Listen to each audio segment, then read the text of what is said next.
Hey, it's W5HRO. I finally started playing around with this transmitter again last night. I got a little bit behind. I was going to do it Thanksgiving, but it turned out we had a geomagnetic storm and the bands were shut down anyway most of the day on Thanksgiving, so I didn't even bother with it. It was bad at night. It's still been bad. We've been getting some minor geomagnetic storms from the sun here recently, and it's really been causing a problem on the HF bands. But I fired this thing up last night on dummy load. I was playing around. I was tuning up on 3880, and I didn't realize there was a group on there talking because I had the receiver over here on lower sideband, and I saw a carrier, but it looked like it was up the band quite a ways, and apparently there was a group too on 80, and I was tuning up on top of them. So I slid down the band, was playing around a little bit. Okay, everything looks like it's working. Power's there, everything's working. Went upstairs, came down, transmitted flash, same problem as before. Fuse blew. This fuse down here blew. And I'm like, what in the world? I don't even have the 1625 tube in there yet. So what? Obviously this whole time, I was 99% positive that's what it was, because I saw the burnt tube, the burnt part of the glass. And when I came back in there and I turned it on a couple times without that tube in, there was no problem. The problem only seems to happen after it's been on a while, which would indicate maybe a leaky capacitor or leaky component, but I don't think that's what it is. Because see, right now, watch. I can transmit. Now notice I have the mic gain turned all the way down, right? Okay. Now if I turn the mic gain up slowly, I can get here and yay! See, it went past. Hopefully I'm holding the phone. I had to look down at my mic if I wasn't holding the phone in the right place maybe. But it goes over 2K, right? Over 2,000 watts if and that's with the other tube. I've got a tube that's even hotter than this one is. This is that other tube that doesn't put out as much power. So I'm using that one to test with to get this thing all lined out. So the 1625 tube is not in there, and it's still doing it. And when this problem happened, I had pulled that tube out. I came in here and I could key the thing a billion times, full audio. There was no problem. The issue was gone. It seems like it only happens after it's been on like an hour or so, which is a little bit strange. But what I noticed is, so what happened is I came back down here. When I came back down here and it flashed because I had the mic gain up. Now what happened is I changed the fuse down there and I just powered it up again and I turned the mic gain back up and I started out, I went before I even keyed the mic, so I had audio in the mic before it even started going. And when I did that, bam. So what that's telling me is there's some kind of an inrush problem going on. I thought I had this problem solved a long time ago, and I'm stunned. I'm like, what the heck? It's turned out to be something else. I think there's an inrush problem because I have two separate plate supplies, and then I have that keep-alive supply, and all of them are on relays. That keep-alive supply is going to come up first. Then I'm thinking that probably what's happening is there's an inrush when I first transmit. Maybe the audio's getting across the transformer before the plate voltage, the plate supplies on the RF deck is all the way up. And maybe that's what's happening. Or maybe, if I would fix that keep-alive supply on to where it stays on all the time, maybe that would solve the problem. But this is what's funny. When I think back, I was using this transmitter for a long time, and I'd done all those mods, and the weekend that I had added that relay in there to switch that keep-alive supply on and off, because I thought that's probably what was damaging my other tube that was in here. Maybe not. And I thought maybe that's having a little bit of a tiny bit of screen current and plate current without grid drive. I thought it would be okay with the grid leak resistor, and the current levels were low. So and that's what I thought. Well, maybe I was wrong and it was weakening that tube.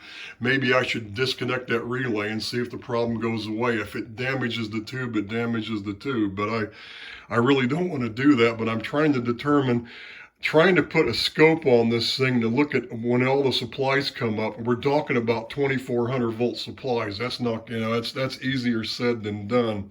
I'd have to build some kind of a resistive divider to be able to do that, or I need at least 2 high voltage probes, and I don't have them. I had a high voltage probe, but the darn thing broke a few years back. I dropped it and it cracked, and I threw it away because it damaged it. So anyway, what I'm going to do today is the problem. I think what killed that 1625 clamp tube that I had in there is when I was having this problem last winter, and I'd get that flash. I made the mistake of keying it up again, and I think what happened was it was modulating to the RF deck with no plate voltage. The only thing that was there was the keep alive supply, and I think it was damaging that 1625 tube, and it was probably when I keyed up again after the fuse had blown. Well, last night I didn't do that. As soon as that fuse blew, I turned it off, unscrewed it, and I changed the fuse right away. I didn't key it up again. So what I've determined I'm going to do today, I need to do this because I don't want that to ever happen again. If the plate supply is gone, I don't want the modulator plate supply to be on. So I'm going to figure out a way. I'm going to pull this panel off later today, and I'm going to put these two in series. So this fuse here, if this one pops, because this is the only one that pops, it'll also kill it to this side. And that's what I'm going to do. I'm going to figure out a way. And these two fuses will probably just be in series, and I can just put the same amperage fuse, and one will blow or both of them will. It won't really matter. One of them's going to pop if it happens again. But at least it'll kill both sides, and it won't have the one side still up. So I'm going to do that, but I'm pretty sure it's a timing. I'm pretty much come to the conclusion because of what I'm seeing, because with the mic gain down, I can key this thing a billion times. But when I modulate, it doesn't do it every time. But if I start out the audio right away and key up, that's when it happens. So it's like it'll glitch it'll happen right at the wrong time. And that's why it was happening at random on me when I was transmitting at night. It would just boom and it would flash, and I'm like, what the hell? So it wouldn't do it all the time, like I'm saying. But like I said, if I start the audio out first, it does it. Looks like maybe every time. Well, it did it the first time last night. I'm not going to try it again to see if it does it again. So what I'm going to do is today, like I said, I'm going to try to rewire this panel down here so if this fuse blows, the other side's disconnected. The other plate supply is disconnected too, and that'll solve that. That'll be a safety, issue that'll be eliminated. So nothing else will get damaged. So I'm going to do that, and then what I'm going to do is I'm going to leave the back open on this thing. I'm going to get my tripod, and I'm going to put this phone on record just like I'm doing now, and I'm going to see if it happens. I'm going to try to see where the flash is coming from. That's about all I can do at this point. I can try leaving that keep alive supply all the time. It might be a combination of where the modulator supply comes up and the keep alive supply comes up. There could be like when everything comes up, there's like an inrush. There's like something's happening that's killing it, and that's what I got to figure out what it is. If there's some kind of an inrush thing, it could be due to a bad component in there somewhere. I don't know where in the world or what component it would be. I don't know where it would be, unless there's something damaged in my negative peak limiter. I guess I could test I should probably check all the diode the potted blocks on that, and make sure one of them didn't get shorted or something. I'll probably do that today too. I'm going to do that.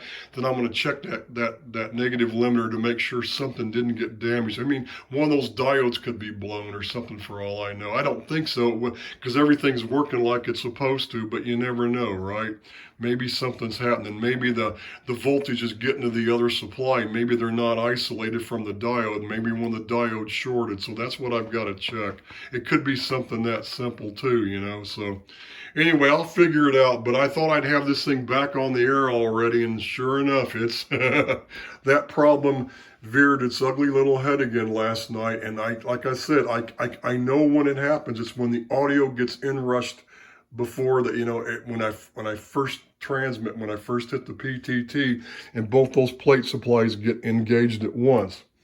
Maybe one of the capacitors in there's changed or something in the filters, and one of them started coming up slower. I don't know. It could be anything like that. So I've got to figure out what, exactly what's causing it. But I think if I have the phone on the tripod on the back and it happens and I can see where the flash is coming from, I think that might narrow it down for me. So that's all for now. Hopefully I'll have another update here within another week or two when I figure this thing out. Hopefully it won't take me that long, but hey, if I don't do another one for a month, you'll know why. But I'll figure it out in the end. So 73s for now. This is W5HRO on the ultra modulated homebrew transmitter project update. 73s for now.